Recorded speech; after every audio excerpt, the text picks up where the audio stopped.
দেখুন কি ক্ষুধা লাগছে আমার পাখিগুলোর। খিদা লাগার কারণে খুব তাড়াতাড়ি খাইছে। দেখো, খাও খাও, খাইয়ে দেওয়ার ওদের বাচ্চাগুলো আছে, বাচ্চাগুলোকে আবার খাওয়াবে। আর তোমাদের কি খবর? হ্যাঁ, এই তো একটা শীষ দাও, দিল না।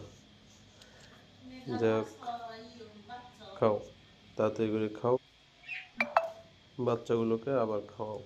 দেখি তোমাদের বাচ্চাগুলো দেখে আসি। এই যে দেখুন বন্ধু বাচ্চারা, এই তো হ্যাঁ, লাইট দিই। এই যে পলায় রয়েছে, পলায় রয়েছে ওরা।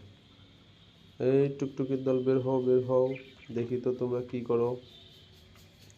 দেখি, তোমাদেরকে সবাই দেখবে। ওরা পলায় রয়েছে, এখন দেখানো বেরোনো যাক, পরে আবার দেখাবো। আগে ওদের খাওয়া দেখি যে কত তাড়াতাড়ি ওরা খাইতে পারে।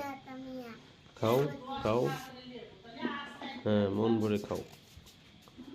হ্যাঁ, কত সুন্দর। আর তুমি কি করতেছো? হ্যাঁ, ভয় পাচ্ছ নাকি? ভয় পেও না। হ্যাঁ, ঘোরাঘুরি করো, বেশি বেশি করে খাও, আর বাচ্চাদেরকে খাও। তোমাদের সাথে আমিও কিছু খাই।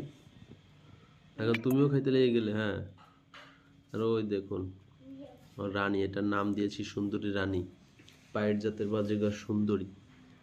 এই সুন্দরীটা দেখুন কিভাবে ডিম নিয়ে বসে আছে। অলরেডি 3টা ডিম পেড়ে দিয়েছে। দেখা যাক আরও 2-1টা ডিম পাওয়া যায় কিনা।